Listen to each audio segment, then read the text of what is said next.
only person she relies on is her elder brother, Conrad, who is dying of pancreatic cancer. They have no family besides each other, which is why Conrad is always worried about his sister. Moreover, the siblings hide deep secrets in different corners of the house and are always wary of who they let inside. One night, we see Anna playing with an old key alone in her room. Suddenly, she hears a strange noise coming from the dark, but it turns out to be Conrad sitting outside. He calls her to join him, but Anna rudely declines. The truth is that she hasn't left the house in over 10 years because of her anxiety disorder. The next morning, they are joined by Conrad's lawyer, Charlotte. She has been called to discuss Conrad's will and what Anna will get after his death, but Anna is not ready to have that conversation yet. Then, we are introduced to Dan, a delivery guy who brings food for the family every morning. Other than Conrad, Dan is the only person Anna enjoys talking to. He is kind and has won her heart over the course of time he has been working for them. As they chat, they hear a loud thud from Conrad's room.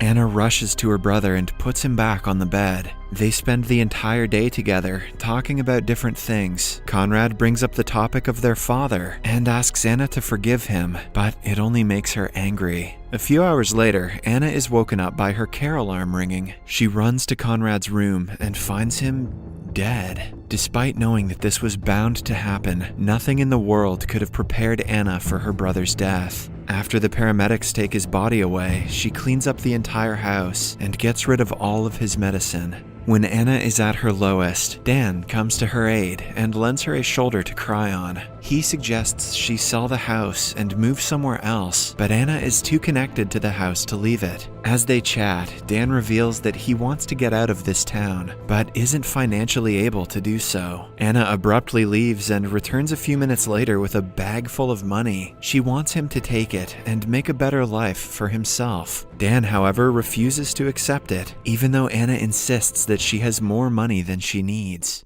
The next day is the day of the funeral. Anna gets ready to leave, but her anxiety gets the best of her at the last moment. She desperately wants to say a final goodbye to her brother, but ends up staying home, drowning in her thoughts. Suddenly, a car stops outside, and 3 men approach her house. They look through the window to ensure no one is home, looking to rob the place. Anna panics, but before she thinks of calling someone, one of the guys, named JP, breaks the back door and lets the other 2 in.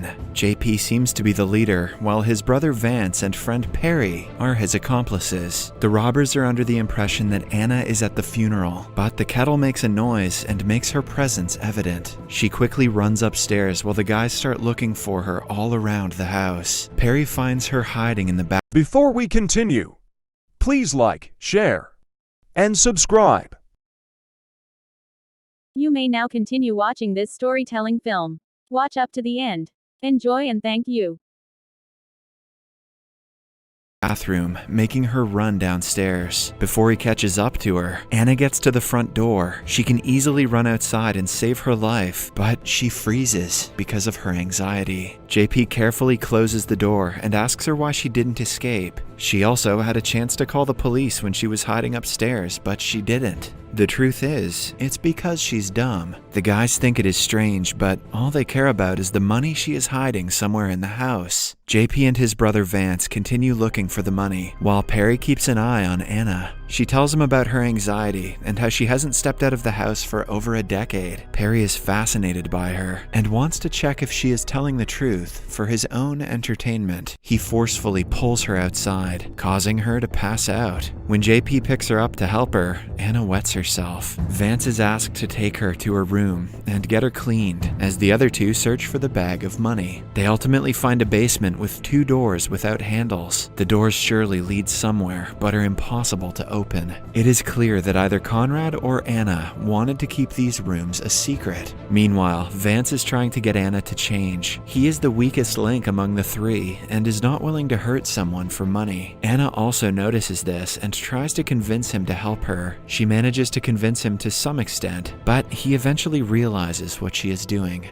In a fit of rage, he forcefully tries to make her change, but is stopped when the delivery guy Dan arrives. He was at Conrad's funeral and has come to check up on Anna because she wasn't there. Anna is thankful that she finally has someone to help her until Dan calls Vance by his name, revealing that they are friends. She realizes that Dan is also with the robbers and loses her mind. She runs downstairs and hides somewhere away from the robbers. JP and Perry get to Dan and knock him out, revealing that he is in fact not a part of their group. After a few minutes of searching for Anna, Perry loses patience and tries to kill Anna's pet bird if she doesn't show herself. Anna remains hidden, causing Perry to hammer the poor bird to death. By now, Dan is woken up, but JP ties his hands and pushes him onto the couch. While the robbers are busy with him, Anna runs to the bathroom but makes noise while doing so. Vance is about to catch her when Anna stabs his neck, killing him on the spot. The other two are still with Dan, but the strange silence makes them believe something is wrong. They ask Vance to say something, only to hear the sound of Anna dragging his body to the basement. Soon, they locate the bloodstains on the floor and follow them to find Vance's dead body. JP holds his brother and cries, promising to avenge his death. But no one cares.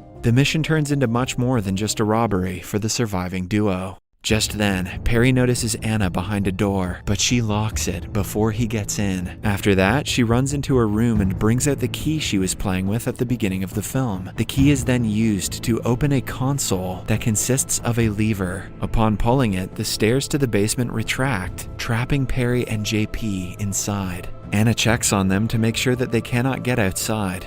Some time passes, and the robbers try to break the doors in the basement to get out, but it has been made to withstand any force. Outside, Dan reveals that he is friends with Vance and had told him about the money yesterday. He feels awful for doing so because he didn't know it would lead robbers into her house. Anna still refuses to untie his hands and asks him about Conrad's funeral. He tells her how it went and inquires about what Conrad would have done in a situation like this. Anna thinks about it for a while before breaking his finger and bringing him to the basement door. Since the stairs are missing, he is standing at the edge of the wall. Anna asks him to prove his innocence by jumping into the basement, and when he refuses, she pushes him herself. Damn, Anna is hard. Dan cries in pain, holding his dislocated knee. Anna then enters a hidden cabinet that shows her live footage of the basement. A while later, she comes to check up on them, and JP tortures Dan in hopes that she will feel sympathetic. Anna tells them to use the first aid kit that is inside one of the two locked rooms with no door handles. This time, JP can open one of the doors because Anna has changed the settings from upstairs. However, as soon as he enters the room, she presses a button and he is locked inside.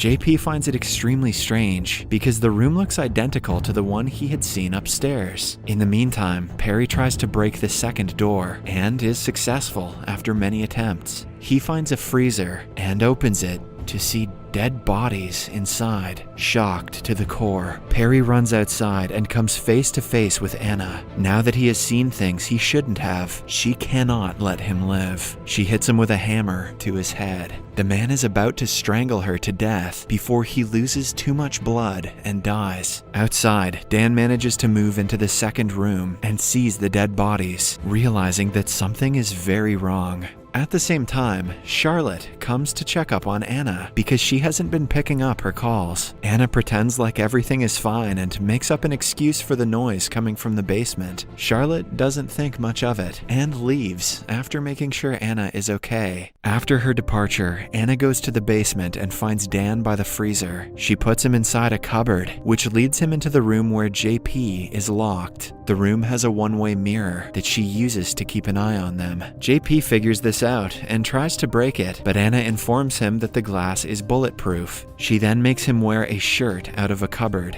It turns out that Conrad and Anna used to drug men and lock them inside this room. Then Conrad joined the victims through the cupboard and tortured them while Anna watched through the mirror. JP wants to know the reason they replicated the room and whose shirt he is wearing. It is then revealed that Anna's father used to assault her even when she was a child. Then, one day, Conrad strangled their father to death and became her hero. Ever since then, they have been luring registered sexual predators into the house and killing them. Anna believes that they did the right thing because offenders deserved the punishment, but according to JP, both she and her brother are psychopaths. They got high from killing their father and wanted to relive the moment again and again. Anna loses her mind at the accusations and provides Dan with a gun to kill JP. She wants him to pay for his deeds and thinks she is helping him by doing so. JP pushes Dan aside and gets a hold of the gun. He gets ready to kill Dan, but Anna stops him, urging him to commit the unthinkable. She blames him for his brother's death and declares that death is the only way for his salvation. Initially, JP seems to be giving in to her demands, but he comes back to his senses and points the gun at Dan again. Seconds before he is shot, Anna opens the door and lets them out. JP helps Dan get inside of the house, but he isn't ready to run away yet. He looks at Vance's dead body, filled with rage and a will to take revenge. Dan tries to convince him to let it all go, but all he gets for it is a punch in the face. JP goes back in and starts pouring gasoline around the house. Anna brings him the bag full of money, hoping to send him away with it, but he refuses to take it and attacks her. In an ensuing struggle, Anna manages to run upstairs, but JP catches her and claims that he has an idea. He wants her to relive the bad memories she shared with her father by assaulting her. The fact that he is wearing her father's shirt makes it even worse for Anna. Just then, Dan comes into the room, and Anna takes advantage of the distraction to shoot JP dead. Silence prevails as both Dan and Anna look at the dead body, realizing that there is no one likable in this movie. They go downstairs, and Dan leaves without saying a word. Anna stays in the living room for about an hour before she finally decides to step out of the house. At last, she has left her fear of detachment behind and can exist outside of the house without hyperventilating.